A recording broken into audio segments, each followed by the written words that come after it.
Hola, ¿qué tal, estimados? El día de hoy quisiera hablar acerca de un libro de la Biblia que es Apocalipsis.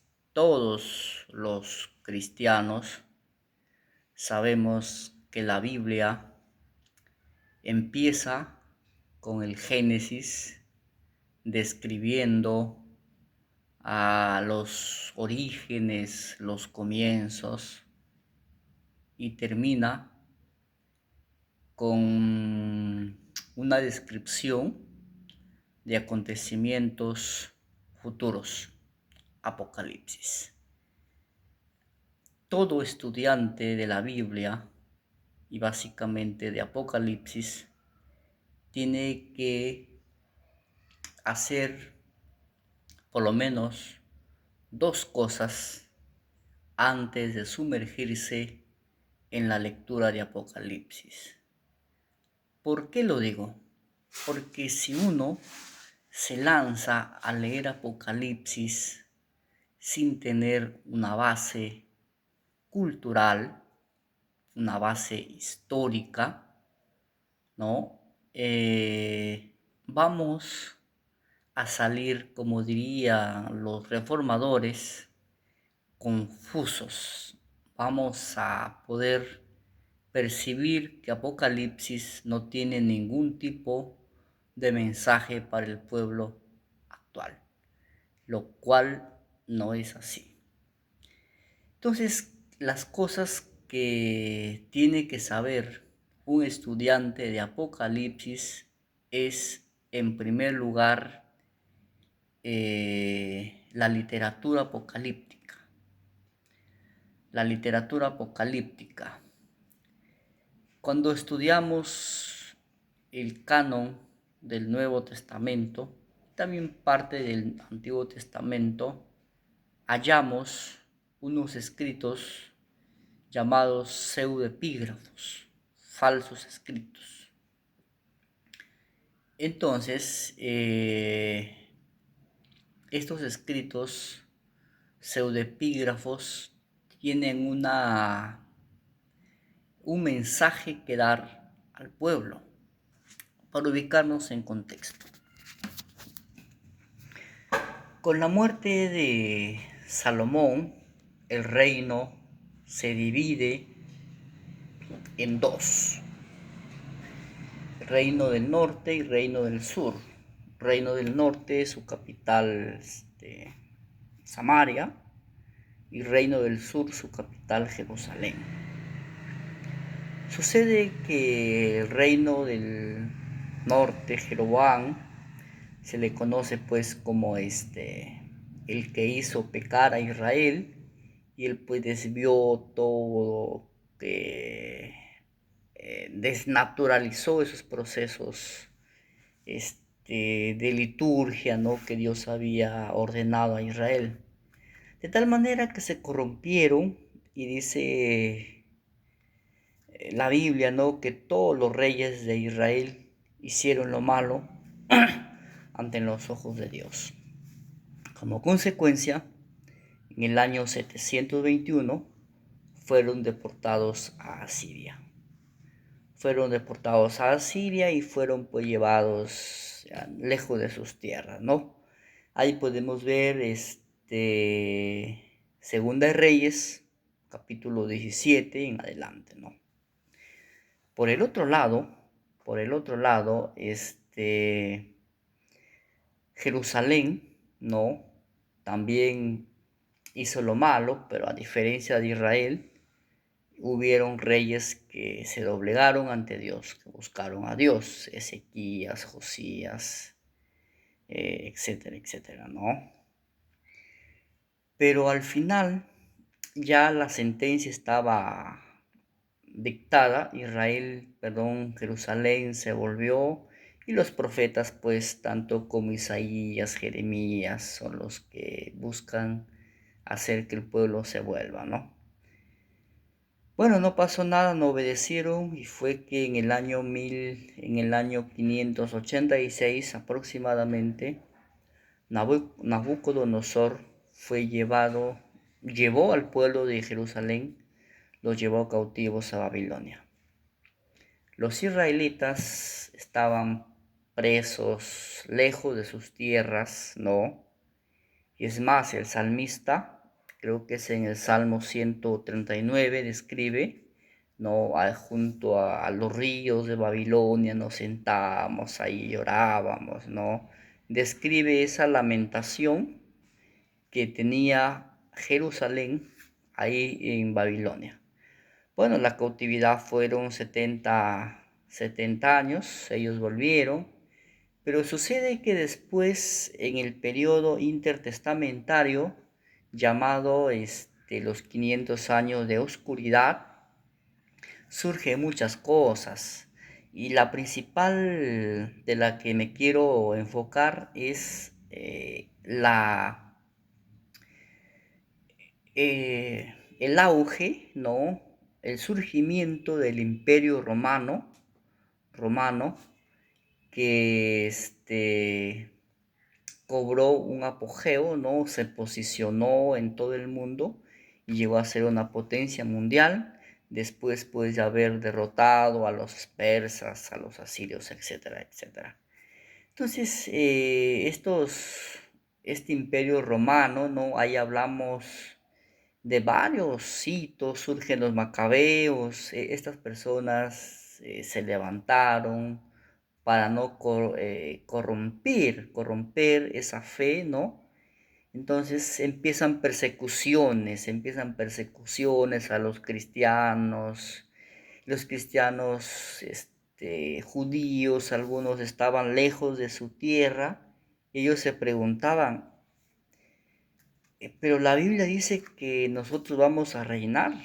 La Biblia dice que nosotros vamos a ser cabeza. La Biblia dice que vendrán todos los montes al monte de Sión para ser enseñados. Entonces, esta esperanza que tenía el pueblo judío en la libertad, cuando ellos, es probable que al inicio ellos piensen en condiciones humanas, no de guerra, que se levantarán y lograrán pues liberarse de ese yugo opresor romano. Sin embargo, cuando el asunto se intensifica más y más, ellos cambian su percepción. Ellos dicen, bueno, la única forma de que Israel pueda ser reino, pueda ser cabeza de todas las naciones, tiene que ser mediante una intervención divina. Entonces, es ese contexto, yo quisiera que aquí quizá está el meollo para que usted comprenda la literatura apocalíptica. Es este contexto, esta esperanza escatológica del pueblo de Israel, es la que lleva a algunos autores a escribir, ¿no? Esta literatura apocalíptica, ¿no? A describir, ¿no? A tratar de explicar cómo sería la intervención de Dios, ¿no? Cómo sería la intervención de Dios para subyugar, para quebrar el yugo de aquellas naciones y hacer que reine Israel. Por eso surge, por ejemplo, el Apocalipsis de Moisés, el Apocalipsis de Baruch, ¿no? El libro de Enoc, el testamento de los 12 patriarcas, un sinnúmero de literatura apocalíptica. La literatura apocalíptica tuvo una característica: describía la victoria de Dios, describía la destrucción de los malos para dar apertura de ese reino de Israel, ¿no? En la tierra. Justamente ahí aplican pues Isaías capítulo 66, donde dice pues que los niños jugarán con la serpiente, el león comerá paja como el buey, y todo será un contexto de armonía, ¿no? Bien, el hecho es que cuando ya pasan los 500 años del periodo intertestamentario, esos libros apócrifos ya estaban escritos, ¿no? Ya estaban escritos. Vamos a trasladarnos por el año 50 en adelante, y ya la iglesia cristiana había surgido. Sin embargo, empieza una persecución a la iglesia, y esta persecución es desencadenada por Nerón, ¿no? Nerón fue un emperador pues que tenía sus ideales, ¿no? Políticos. Algunos autores dicen que fue un gran constructor y por eso mandó incendiar Roma y culpó a los cristianos, ¿no? Los cristianos aquí sirvieron como un chivo expiatorio, y al culpar a los cristianos empieza la persecución. Empieza esta persecución a los cristianos con la muerte de Nerón, ¿no? Ascienden diversos emperadores. Viene Tito, viene Vespasiano. Bueno, ellos fueron emperadores prudentes. Hasta Tito y Vespasiano, los judíos se les permitía mantener su religión.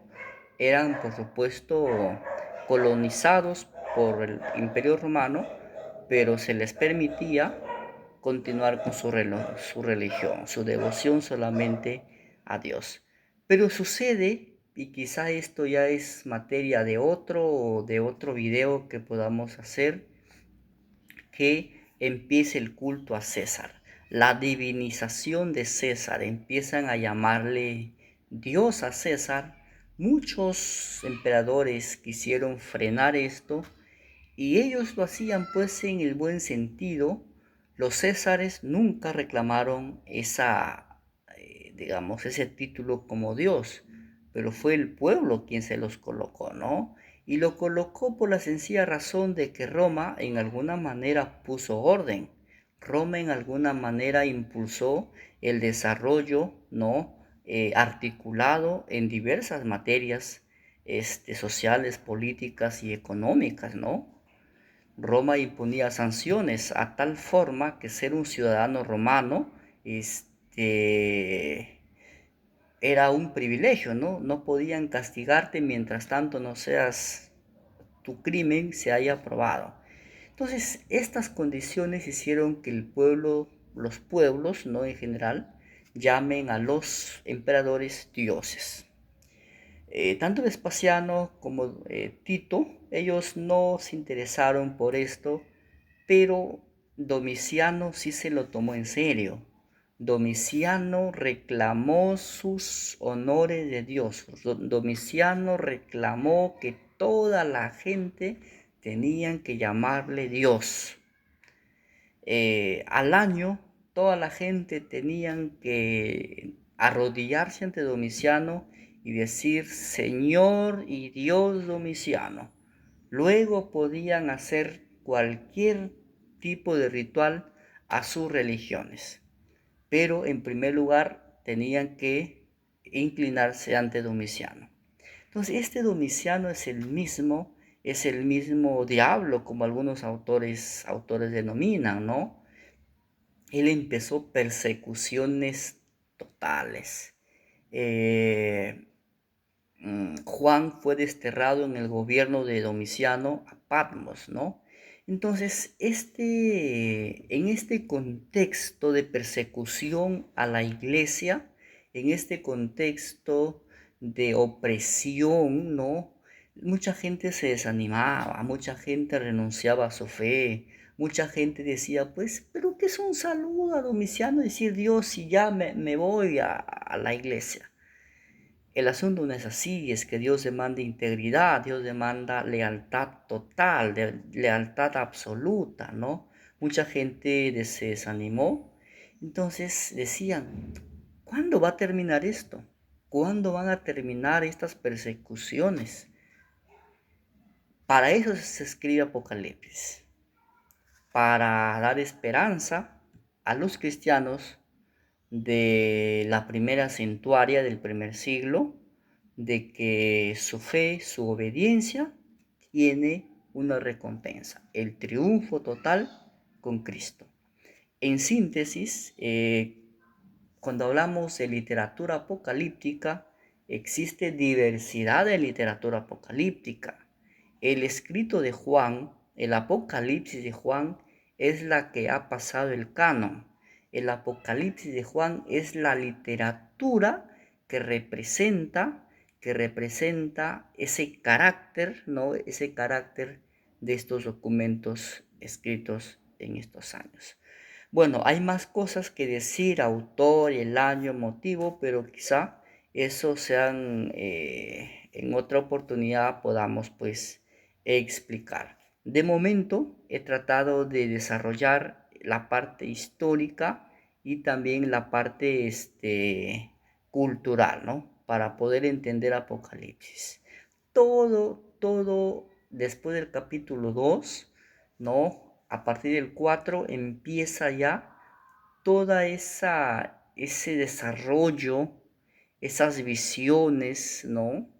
Este, obedecen, ¿no? A esa esperanza del pueblo de Israel. Ok,